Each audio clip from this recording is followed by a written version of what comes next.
process is going. But the information I have at this point is that of the 83 individuals who have been recovered, we have tentative identifications on 58 of them, and those identifications are ultimately awaiting DNA confirmation. That said, it is my sad duty again to tell you about some of the individuals that we have identified. So as of tonight, we have some additional names. The first is Teresa Amons, 82 of Paradise. Next, Richard Brown, 74 of Concow. Third, Maria Wahey, 78 of Concow. Next, Kimber Weir, 53 of Paradise. Joseph Rabatoy, 39 of Paradise. And Joan Tracy, 80 of Paradise. And to the friends and family of those individuals, if I mispronounced their name, I apologize. It was certainly no disrespect.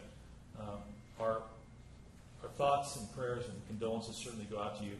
I read their names because I want to pay honor to them, and I'm doing the best I can in that regard.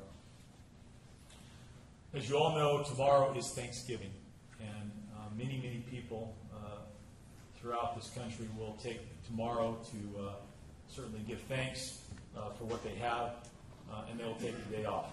And certainly members of our community have much to be thankful for, and I appreciate that. That said, however, we still will be pushing forward. We will still be carrying on our mission. And so tomorrow we will have 830 people, both law enforcement, search and rescue, as well as volunteer staff, out in the field searching for remains. All of those individuals understand the importance of that mission and have decided to continue with the search. In addition to that, we will have 204 law enforcement and National Guards personnel who will be protecting those areas that have been evacuated. The rain is of concern to us, and there is certainly the potential for mud flows. We are watching that closely, and what we will be telling our personnel is to be careful, to be vigilant. And if we get to the point where that creates a hazard, we may have to pull personnel out of those areas and suspend the search in those areas where there is that hazard.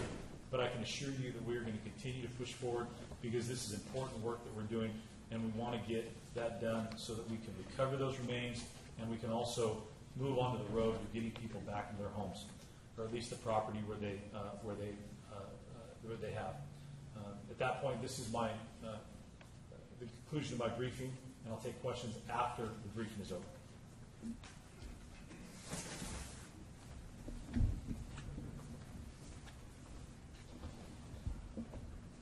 Good evening. My name is Jim Davis. I am the Chief Federal Officer for Andy. Before I start, I just want to say that I spent 30 years in law enforcement and public safety. I've never seen anything like this.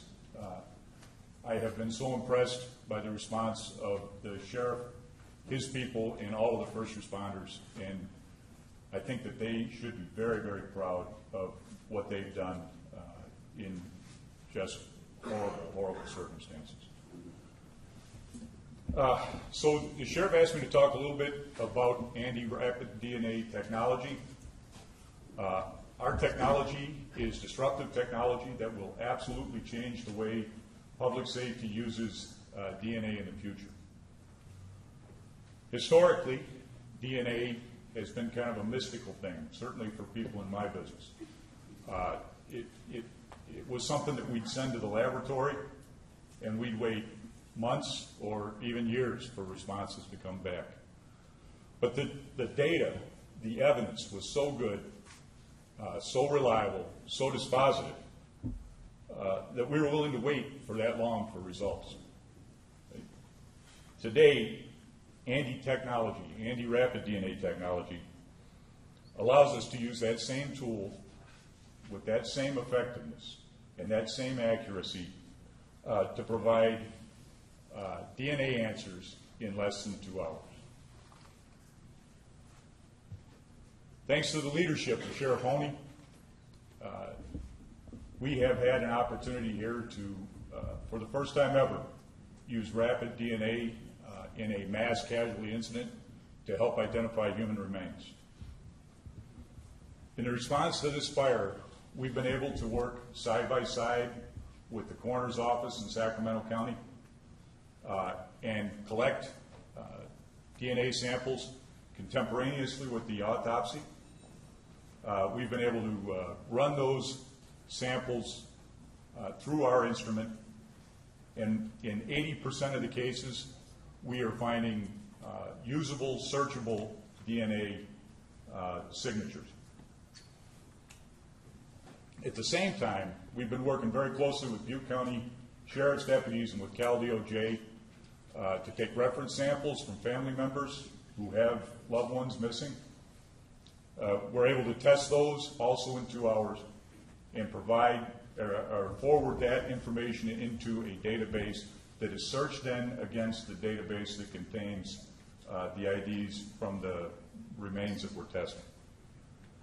Matching these 2 sets of remains allows us to provide a positive identification of victims in a matter of hours. This is technology that can be used across the board in law enforcement. This technology will be able to be used by detectives in processing crime scenes. It will be used by nurses in ERs who are processing sex assault kits, where we can identify offenders within 2 hours of getting the evidence. It allows us to get people off the street early in their criminal career and cut down on reoffenders and on the incidents of crime. We are very proud to be here with the Butte County Sheriff's Office. We are very proud of the work that we've done, and we are exceptionally proud of how our technology is performed. Thank you very much.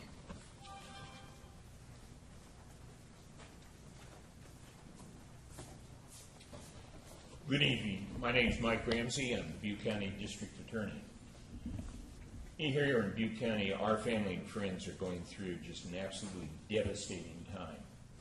And the last thing that they need is to have someone that is unscrupulous and immoral taking advantage of them by jacking up prices, i.e. price gouging.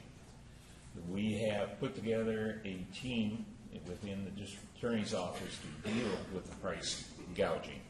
The first weekend after the fire, sent out investigators to inform all motels, hotels, gas stations, mini-marts, to give them information about California's anti-price gouging statutes.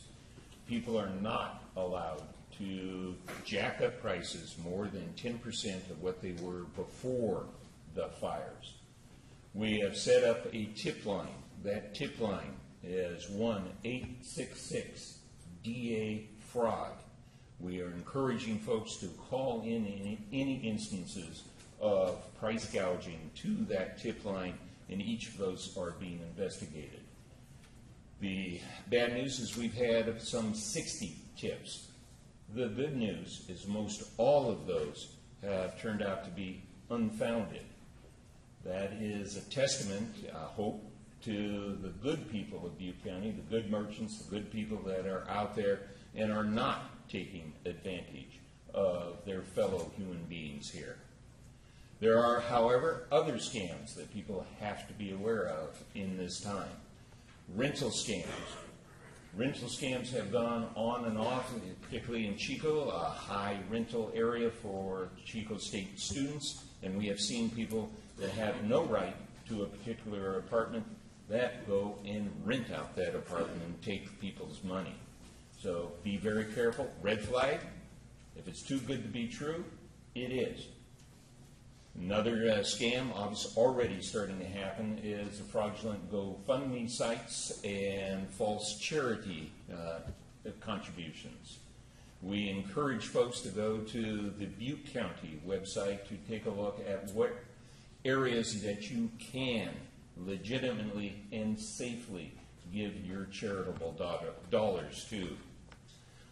Be very careful of phone scams, people that are there making an effort to get your personal information, pretending to be your insurance agent, pretending to be someone that is looking for you for purposes of the sheriff's list. it will be obvious that these are scammers. Be very, very careful of giving any sort of personal information that will be financially disastrous to you. And then, of course, the lowest of the low, the looters. We have been about 11 cases thus far. Interestingly enough, the looters have concentrated on vehicles, motorhomes, other vehicles that were left behind by people that were fleeing for their lives. We have some 3 auto theft cases, and also our very brave officers are up there in the affected area and have taken many, many guns and assault weapons off of people that have been in the areas that they shouldn't be. That's my report for tonight.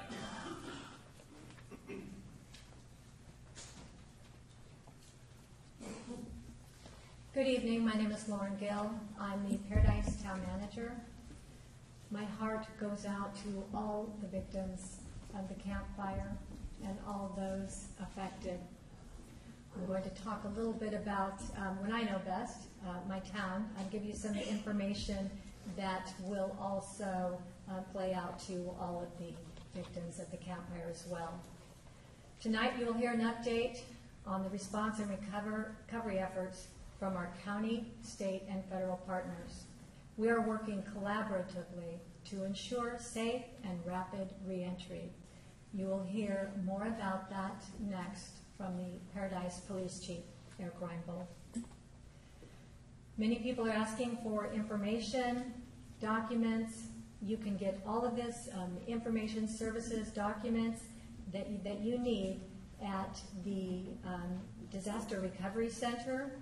Please check into the Disaster Recovery Center, register with FEMA, check with your insurance, and also when it's available, sign your right of entry form if you haven't done so at this point.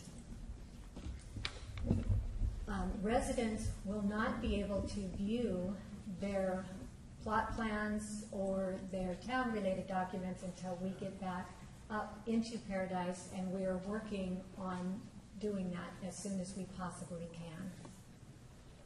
We ask that you please be patient with this process.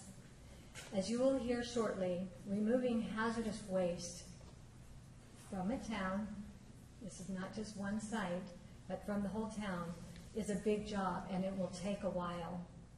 Cal OES will address that for you shortly.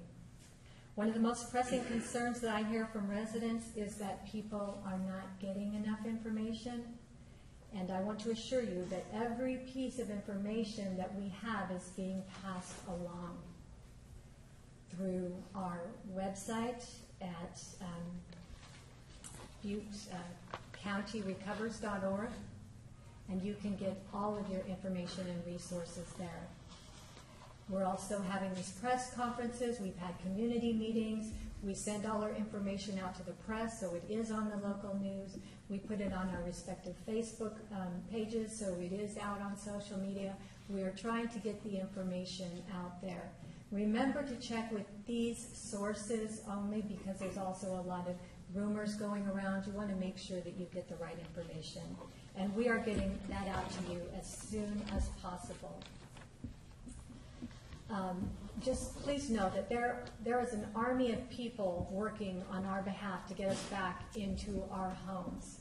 And that includes our representatives. We have Congressman LaMalfa, our state senator, Jim Nelson, our Assemblyman Gallagher. They are all working not only with us as partners, but behind the scenes to make sure that we have the resources and the funding that we need to get back into our homes and reestablish our communities.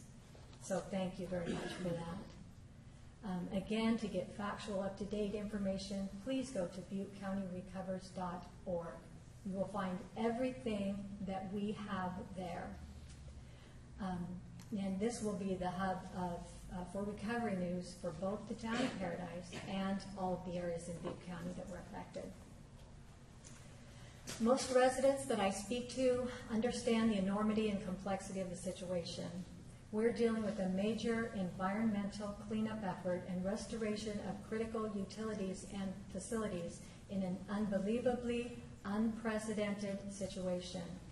Our frustration levels will get the better of us some days. Please remain patient as we work together to achieve our goals. We have to be thankful for the little things and celebrate the small successes through this process. And speaking of thankful, we're so happy to announce that there has been a massive effort to plan a big community Thanksgiving. Again, this is for everyone.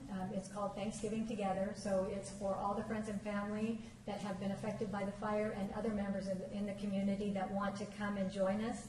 It will be a time to share a meal and to spend some time together, share stories, and again, that information is on butterecovers.org. So please get that information and join us. People ask me how I remain so hopeful and strong through this process. I get my strength and my hope from you. I talk to a lot of people that want to get back into paradise and rebuild as quickly as possible. So when I do get overwhelmed at times during the day, I just think of all the many kindnesses from all the different from all the people that have been helping us through this process. And you know, at this point, I want to give a shout out to the city of Chico, the entire city, and the county of Butte. They are actually carrying us through this process, and we appreciate that so much. So just keep your eye on the future. When you have your moments of grief and doubt, remember there's a place in all of our hearts for our town, and soon that dream will be realized. We will build a better, stronger community and an even more beautiful paradise. We will rise from the ashes. We have been indelibly bonded by this experience, and we've been changed. Let's make that change be for the good and for the future of our town. Thank you.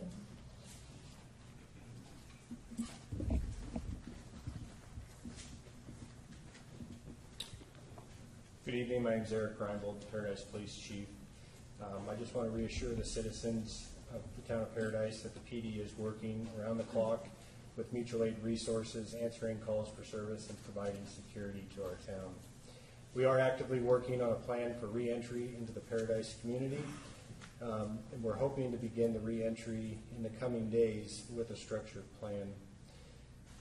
Our hope and plan is to try and give residents at least a 24-hour notice that their zone or area will be open for re-entry, and we want to give exclusive access to residents for at least 6 to 8 hours so that you can enter into the area, see your homes, or see what remains where your homes were. The rain and the projected wind over the next coming days pose additional hazards to the affected areas and ultimately raise hazardous and dangerous conditions to the citizens and workers in our community. The reentry timing will be evaluated and determined based on the hazards and the recovery efforts. Thank you for your time, and I'll see the community members tomorrow at the Thanksgiving dinner.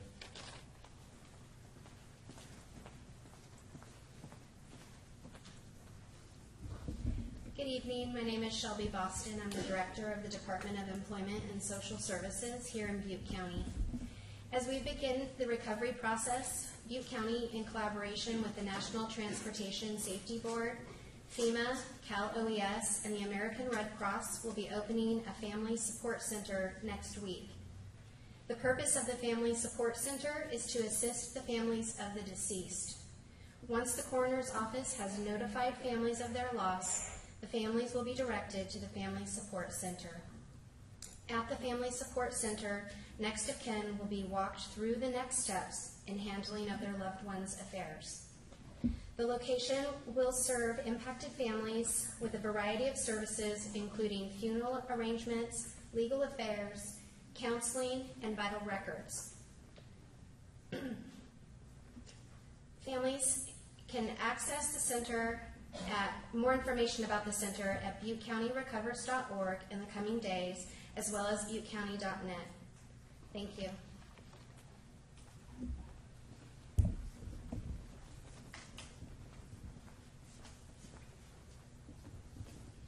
Good evening. I'm Dr. Andy Miller. I am the Public Health Officer for the County of Butte. I'm here to speak to you about a health advisory the Public Health Department issued this afternoon, which strongly urges people against living on destroyed property. People in the fire-affected areas, I understand that you've lost your home, and I understand and support your need to return and visit your home. This advisory will not delay your access to that home and that visit. What we want to do is provide you with the information and the support so that you can visit safely. We extend our deepest sympathy and want you to know that we as a public health department and environmental health department are committed to assuring you have access to the services that will make your property safe and certified for rebuilding. It's been 13 days since the Camp Fire destroyed over 13,000 homes, leaving a path of significant public health and environmental concerns. I strongly urge evacuees to refrain from living on your destroyed properties until your property is clear of hazardous waste and that it's been declared safe by the Butte County Public Health Department. We know from other recent fires in California that homes destroyed by fire contain high and concerning levels of hazardous and carcinogenic materials, including heavy metals like arsenic, lead, mercury, and dioxins, and potentially radioactive materials. Exposure to these materials may lead to acute and chronic health problems. As areas affected by fire are open to visitation, residents will have access to visit properties and collect belongings and mementos that may have survived the fire, but they should not live on those properties. Residents should review the health and safety precaution for reentry packet, which will be distributed at the Disaster Recovery Center and at controlled reentry checkpoints. Butte County is working to secure assistance from state and federal agencies that will ensure proper handling and disposal of debris and ash as a result of the fire at no cost to the property owner. We bring you this information and release this advisory because the health and safety of you, your family, and your neighbors and your entire community are our charge and our top priority. Thank you.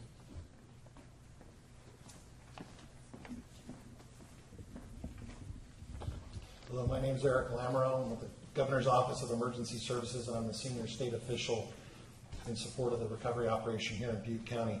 Our job at Cal OES is to mobilize the resources of the state and federal government to support Butte County and the town of Paradise. And I will tell you that that job has been made phenomenally easier here because of the tremendous dedicated leadership of those officials that are here and the many other officials and staff that aren't here today from Butte County, from the town of Paradise, and the city of Chico that have demonstrated phenomenal dedication and a relentless approach to ensuring that your interests are being met. As we move this recovery operation forward, there's going to be many priorities of focus throughout this process, and we have to continually refine the priorities we're focused on day to day. Right now, that priority of effort for Cal OES, our state partners, and FEMA is getting folks registered for disaster assistance, getting folks out of shelters and into other situations that are safer for them than being in our shelter environment, and also working to make the community safe through the removal of debris. To that effort, beginning next week, we're going to be mobilizing the State Department of Toxic Substances Control and the U.S. Environmental Protection Agency to begin removing hazardous waste throughout the entire impacted area. This includes removal of propane tanks, batteries, other obvious chemicals in containers that are found on the property, as well as removing asbestos. This is going to take a period of time. This is going to take probably several months. But at the same time, we're going to begin educating all of you and informing the residents about our second phase, and that's the full debris cleanup, where we're going to be bringing crews forward and, with your permission, removing the remainder of the toxic hazardous ash that's on those properties. Let me be clear that even after US EPA and our partners remove the hazardous waste, that ash is still toxic. That is why, as the public health officer indicated, we don't want people living there. But we're mobilizing our contractors and crews so that as we get your permission, we can begin in parallel to begin cleaning up those properties throughout the community that's been impacted by the fire. Next week, we'll begin that process through town halls, through information on Butte County Recovers, informing you, providing frequently asked questions, answering your questions, giving you the information to decide whether you're going to give us permission to clean your property or you're going to choose to do it yourself. So we look forward to continuing to have the honor of working within this community to help this community recover, and we're committed to serving your community and supporting your community with the utmost professionalism and dedication for many, many months to come. Thank you.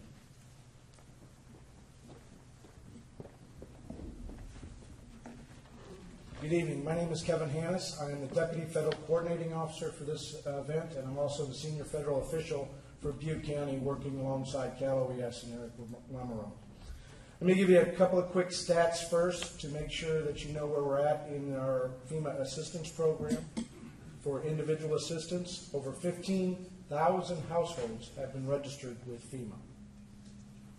$9.2 million is already in those households' hands. Not each and every one of them, because there is something that we have to do, the delivery of service and our assistance. First, we go to insurance. Then there is some initial assistance from FEMA. We then go to the Small Business Administration. If that doesn't work for you or you're not a good fit, you come back to FEMA for additional assistance. Then we look to our non-voluntary agencies, national voluntary agencies, active in disaster, our faith-based organizations, and philanthropic groups to start to make up the rest. FEMA's assistance will not make communities whole, will not make individual households whole. It is that seed money to begin that recovery. But we are going to be here with you through that long haul. Besides the financial assistance that we're providing at our Disaster Recovery Center and there at the Sears, it's open 9 to 7, 7 days a week. It will be open tomorrow on Thanksgiving, 9 to 7, and we have it fully staffed, ready to serve all the residents who need to come in to see additional assistance, whether it's federal assistance through FEMA, the Small Business Administration, the IRS, Postal Service. Housing and Urban Development will be there starting on Monday for questions of them, for those that participate in their programs or have questions. Let me delve real quick on something the District Attorney brought up on fraud. You will get a call from FEMA after you have registered to meet with a FEMA inspector. They are contractors, but they are badged. They will meet you at a location of your choice. Once we have full reentry, they tend to like to meet you at your home. But for this event, because of the conditions there, the information that we already have through GIS and other sources, we understand what the damages are. So they will meet you someplace. And the initial thing is to validate you are who you are. You lived where you lived, so we can provide some initial assistance. Our second focus will be to work to depopulate the shelters. We have our Transitional Shelter Assistance Program that is currently in force and active. If you are currently in a shelter or remaining outside by choice, if you register with us, you will get a call from it's a robocall that will direct you to a website to register for a hotel anywhere in the state of California. We know there are limited hotels here in the greater Butte County area and contiguous counties. FEMA, along with state, Cal OES, they're building a base camp for federal, state responders, and we are evacuating those hotel rooms to open up additional free space. We will do this collectively and coordinated together. I encourage each of you to register with us. If you are in a congregate shelter, one of the Red Cross shelters or one of the other shelters, or you are staying outside in these elements, there is a strong possibility that you will qualify for a hotel room, and that tab is on FEMA. Let me finally wish everybody a happy Thanksgiving. This is a very difficult time for this community, but it is also a wonderful time. And tomorrow is a day where we can come together as Americans to give thanks for those that have survived and to remember those that we have lost. May God bless you all.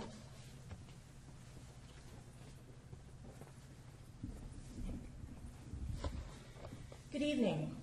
My name is Mary Sakuma, and I'm the Deputy Superintendent at Butte County Office of Education. I'd like to begin by extending our deepest sympathy to all victims, and we want to assure our students that you remain in our hearts and on our minds every day as we work hard to prepare to reopen schools. Our focus this past week has been on how to most effectively resume school with matching students with their teachers in their classes and their school setting. We plan to reopen schools countywide on December 3rd, 2018. Our staff, working groups, and teams are forming action plans on all aspects. For example, we are cleaning all the sites that can be reopened to remove smoke and ash and to ensure that each building is safe for the return of students and staff. We're on it. We are close to knowing how and where all students will be attending school. It's complicated to secure facilities that fit our education needs. We are close to announcing that, but please be patient and trust that we're on it. This is the equivalent to setting up a school district in 2 weeks. There are a lot of logistics, and we want to assure you that we're on it. To that effect, I'm pleased to announce that this afternoon, the Golden Feather Union Elementary School District Board of Trustees took action to reopen a vacant school site, and they will be opening Spring Valley Elementary School on time on December 3rd. We're deploying all the necessary resources to support a successful reopening of schools for them. But please remember, this is not just about buildings. It's about the people in these buildings. Our staff, parents, and students have undergone tremendous trauma. We can't just come back to school after Thanksgiving like we used to. We are assembling teams of experts in trauma counseling for both the short-term and the long-term needs. In this disaster, we have victims helping victims. And our adult leaders need all our patience and understanding as they continue to step up and serve our students. They are on it. We will keep our community informed, and we sincerely appreciate all our first responders for keeping our communities from further harm. We owe a deep debt of gratitude to every public servant helping us get through this. Together, we are #Butte Schools Strong. Thank you.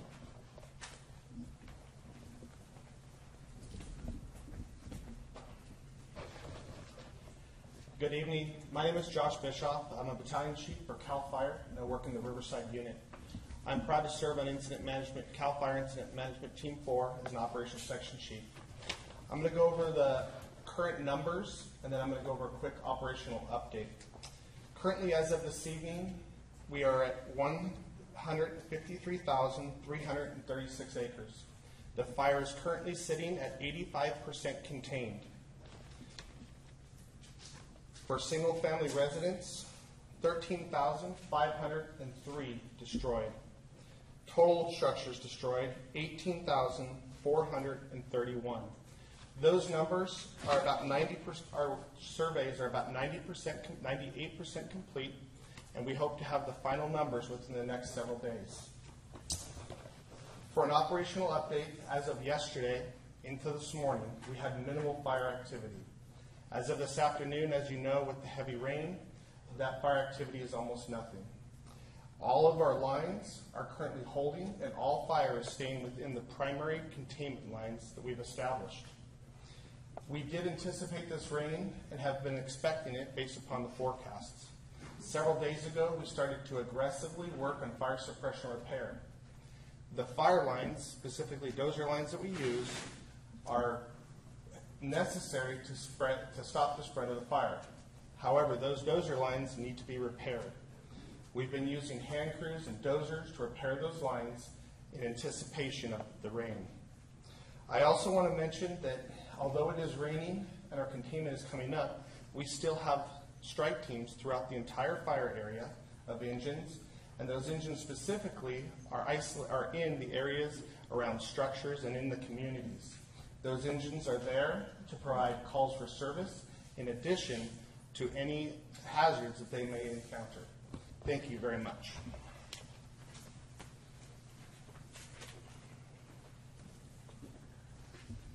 Good evening. My name is Aviva Braun. I'm a meteorologist with the National Weather Service based out of Cheyenne, Wyoming. I'm here serving as an incident meteorologist with CAL FIRE Incident Management Team 4. Wet conditions continue with about 6 total inches forecast across the burn area, with locally heavier amounts before the end of the rain event on Saturday. A flash flood watch continues through Friday to increase awareness of the potential threat. A watch does not mean that a threat is imminent. If a threat does become imminent, a flash flood warning will be issued by the National Weather Service for the specific area a debris flow is expected to occur. In addition to the rain, winds will increase tomorrow afternoon and continue through the day Friday. A wind advisory has been issued for this event. Thank you.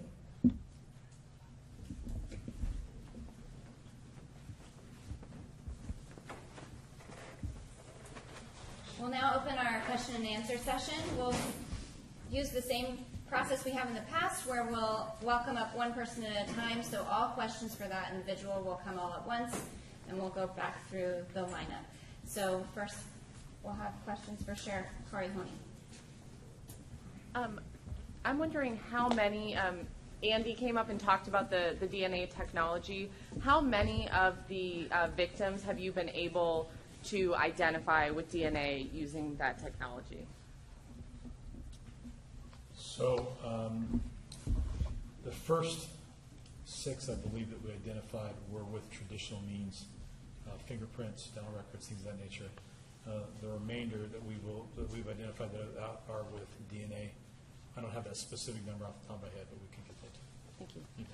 How confident are you all that you'll be able to identify those that are being for at this point? I know it's difficult with names on the other challenges.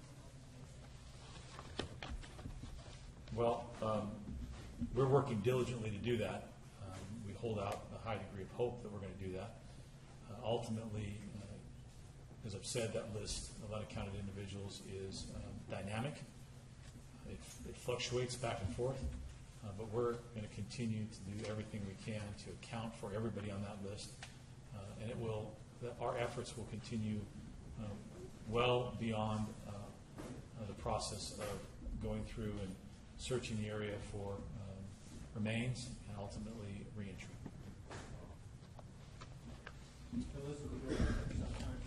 Say again, please. We're not going to stop. We're going to do it as long as we have to do it. Will a list of names, like the spelling of the names, as well as the ages and towns of the people you reported dead, be released to the press anytime? As always, every time I do this, we update our press release every night, and that information will be there. If you identify someone as deceased that's on the missing list, even if you haven't publicly stated them, do you take them off the list then? So I think we'd like to characterize it as a list of unaccounted for individuals. And once we have notified the individual to next of kin, then they are removed from the list. Sheriff, I know this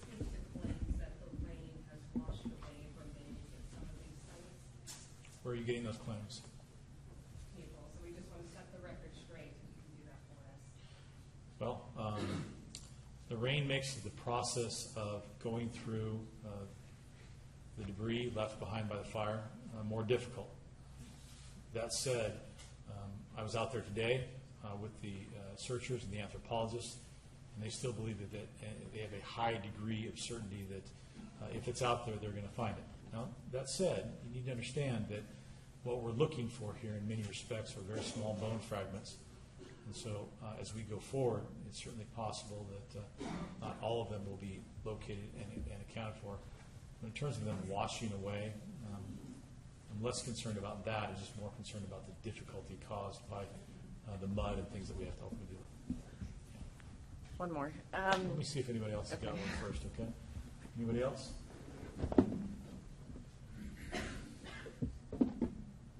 Go ahead. So as you have mentioned repeatedly, the list of unaccounted for does keep fluctuating. Can you walk us through, on a daily basis, how are you deciding what names go on, what names come off? Well, I've spoke to this many, many times, but I'll do it briefly again. That list is basically compiled with 3 data sets. One was the information that was taken by our dispatch during those very early stages when it was hectic, chaotic, and they entered that information into our computer-aided dispatch system. We've gone through, mined all of that data, and we've now incorporated in the list, and we've been working to account for those individuals. Secondly, people have emailed our office. They continue to do that, and we put the information from those emails in the list, but as time goes on, we get additional emails. Those names are added to the list. Third are the calls that we receive, or if the lines are busy, the messages that are left as a result of this call. That information is then added to the list. We don't always get in addition to people calling in and talking about individuals who get to be accounted for, we also get information about people who have been accounted for, who their loved ones, or they have read the list and said, I'm safe. And so we work to add the names that we don't previously have and take off the names of those individuals who's been accounted for. That's why it's a dynamic situation. Staff is working throughout the course of the entire day, even into the night, and that's why it's a dynamic list that goes, that fluctuates up and down. Does that make sense? Yep, Yeah. thank you. Okay. Yes, sir. If this is a question for you or someone else, I believe it's probably for you, but are there any safety precautions being taken from your officers or any other law enforcement personnel in the wake of the rain and the dangers that may pose in the areas? Yeah. So that is a good question. We've spoke to all of our staff members about being vigilant and watching for impacts of the rain, both in terms of slick roadways and the potential for mud flows. We'll be watching that closely and getting information from our partners. And if we get into a situation where an area becomes dangerous as a result of potential mud flow, then we'll address that accordingly. We will remove staff from there or make sure that they're aware of it. Beyond that, of course, they have the standard kind of rain gear that they have to wear in inclement weather. I know you've talked about this in the past about difficulty tracking how many percent of the area being covered, but your estimate today, Nope. is there any update? No, I've answered that question many times before about what I'm going to do, and if you ask it to me again tomorrow, my same response is going to be, I will not tell you or hazard a guess as to a percentage because I don't think it's appropriate. Okay? Thank you. Good. Any other questions? Very good. Thank you.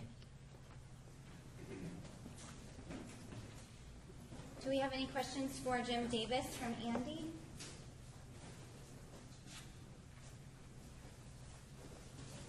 No? How about District Attorney Mike Ramsey?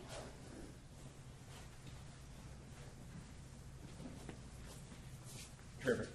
Could you tell us how many people were disarmed in the evacuated areas who were approached by law enforcement, and how many guns were seized? We seized approximately, I would say, 7 right now. Those were a variety of weapons, including one fully automatic machine gun.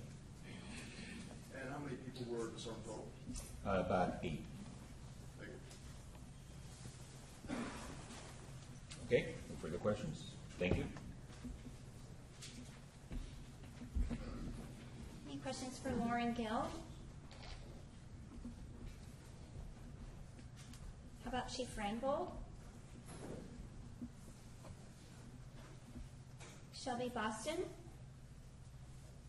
Can you remind us their title when you're saying their name? Shelby Boston is the Director of Employment and Social Services for Butte County. Dr. Andy Miller, County Health Officer. Eric O from OES.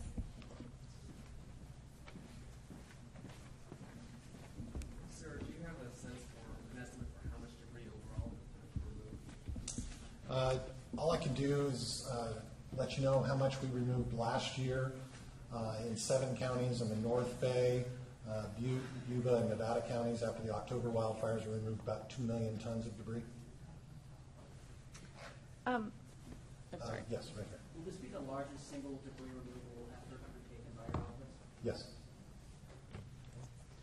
I'm not sure if this is best directed for you, but what office or jurisdiction would make the decision to use an alert system like an Amber alert system that goes to everyone to alert about a fire, and has that been something we've used in the past for natural disaster? Yeah, I'm not really in the best position to speak Okay. to that. That'd be a question more for local officials. Okay. Just one clarification. I think you said earlier that the EPA will start removing hazardous waste next week. We'll start mobilizing our crews. I think we'll probably begin actual collection around December 2nd. But we'll have crews mobilizing into the area, getting their equipment set up and so forth. And just to be clear, is it the federal EPA or the state EPA? It's actually going to be a unified effort with the State Department of Toxic Substances Control and the U.S. Environmental Protection Agency. We're bringing in EPA to be a force multiplier. We need as many crews as we can to get through that first phase as quickly as possible. So they'll be working together on that effort. Each department has the same skill set and expertise to be able to get through it as quickly as possible. Thank you.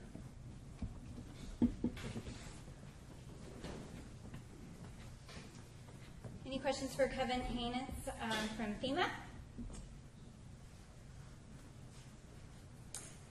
How about Mary Sakuma from Butte County Office of Education? Actually, I do have one quick one.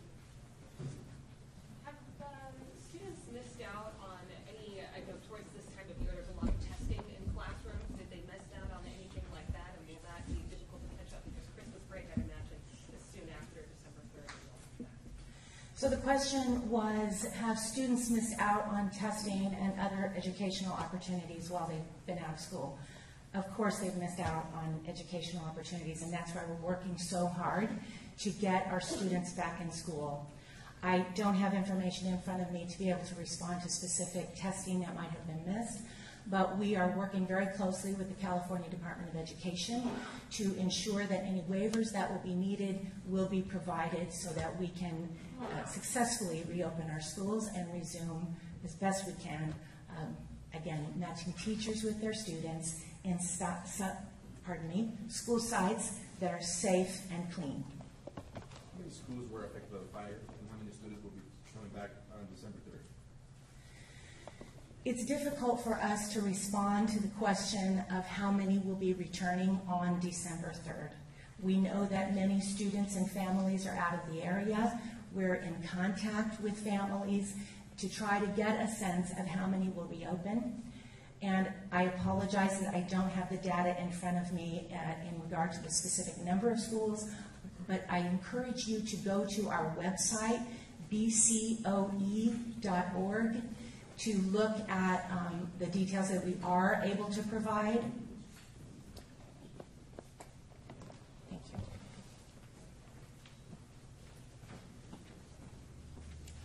Do we have any questions for Josh Bishop from CAL FIRE? How about Avita Braun, the meteorologist? Okay. I'd like to remind everybody we have the www.buttecountyrecovers.org that has information. There's also a link here to go to for updates. Thank you everybody for coming, and if you want to do interviews,